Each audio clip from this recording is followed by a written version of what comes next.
I'm talking to Jessica Kirton today, who is an occupational therapist and a sensory integration practitioner and works in schools. So I have a few questions for you, Jessica, if that's okay. Hi. Hi. I was wondering, Jessica, how when you're working with schools and you're thinking about the different levels of support you can give, so universal, targeted, specific, where do you find it best to put most of your energy and your time? Um, and how does that look in practice? Yeah, so I think I focus primarily when I'm kind of starting with the school on that universal level. I think it's really important that they kind of have that understanding of sensory processing needs first of all, in terms of kind of giving that wider training to staff, finding out where their needs are and how best to kind of support them moving forward with that first kind of piece around understanding those sensory needs and how to meet them within that school environment. And then I look at things like implementing kind of a curriculum. So whether that kind of be based around things like your zones of regulation, interoception, and I normally kind of make a sort of more bespoke curriculum for the school and have that sort of levels based, so that each individual kind of class or pupils or set of kind of students that they can group together are learning about that piece of sensory integration that's most important to them at the time, and that it's not kind of Yeah. obvious that they're on different levels and learning about different things, and looking at from that perspective. And then also thinking about that environment and how can we best give those sensory opportunities within that environment. So looking at things like having your kind of calming corners in a classroom. Have you got a fidget box that's available to them? And I often kind of give advice around sort of three different levels of regulation. So what kind of regulation activities could they do from their chair within that classroom to keep them in the lesson, keep that learning piece going, at the same time as helping them to feel regulated?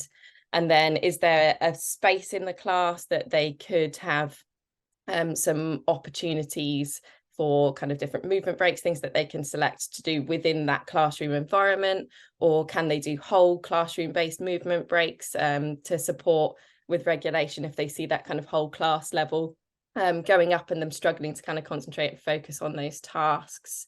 And then finally, those ones that are sort of more structured and outside of the classroom. But again, giving that kind of clear structure to those movement breaks, because I think a lot of the time it's difficult to know what's going to support a child the best outside of the classroom, and not bringing them back to the class before they've got into that regulated place. So you're not just kind of bringing them out, doing that movement break, and then putting them back into the class and they're still not regulated, and then they'll just be back out again in another 5 minutes.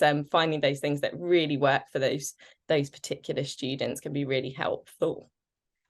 Brilliant. And if you were to think of what your maybe top three low cost tips for a school would be within that universal bracket, can you think of what they would be for you? Yeah, so I think in terms of low cost, having a look at some of those opportunities for those sort of heavy work proprioceptive strategies, because they are sort of that naturally kind of calming input to the body, regardless of whether you're kind of feeling too high, too low. It can normally bring you back to that sort of organized place. So things like your wall pushes, your hand pushes, hand pulls, chair push-ups, and having like a kind of poster or something in the class that they can choose from to support them with that kind of regulation. I definitely think having that calming corner, so whether you have kind of like a tent either sort of outside of the class or inside the class, but then sort of bearing in mind for those students, they might still need some additional things within that tent to support their regulation. So whether that be kind of your earplugs, ear defenders, a small weighted blanket, so really kind of helping kind of dampen some of the sensory input, because classrooms can often be a busy, noisy place where there's a lot of things going on, that can be difficult, particularly for those that have a lot of sort of sensory sensitivities and things there. Looking at kind of the fidget tools, but really exploring which ones are supporting with regulation and which ones are a little bit more distracting for some students. So exploring with them and how to use them and giving that kind of clear guidance around the use of those. And then I'd probably say the last thing that is often really helpful is thinking about sort of those seating options. So things like your move and sit cushions, can they sit on a ball? Can they stand up to do a piece of work, lie down to do a piece of work?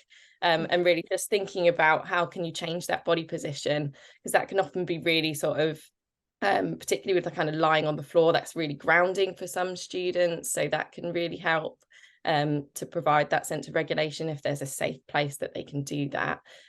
Or those that need that kind of additional movement through your kind of wobble cushions and things, that can be really, really helpful with that attention and focus to tasks.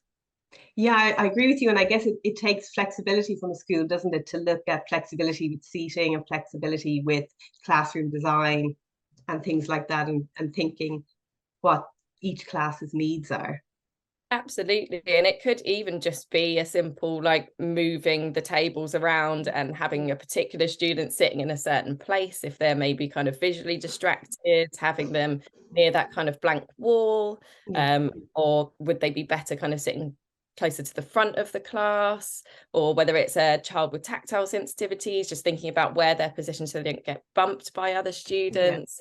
And you can be quite sort of like creative with how you sort of adjust that classroom and to support them there. And even things like, are the blinds down or up? The lights fluorescent? Can we dim the lights? Can we change the temperature of the room to try to help? So and all those little classroom helper jobs as well for those movement seeking ones, handing out books or going to run an errand if they need that extra movement. And particularly for the older students, that's then a very subtle way of giving them that sensory input that they need, without it being too kind of obvious to other students in the class that they're doing a sensory strategy. Thank you so much, Jessica. It's really interesting. And thank you for talking to me today. Thank you.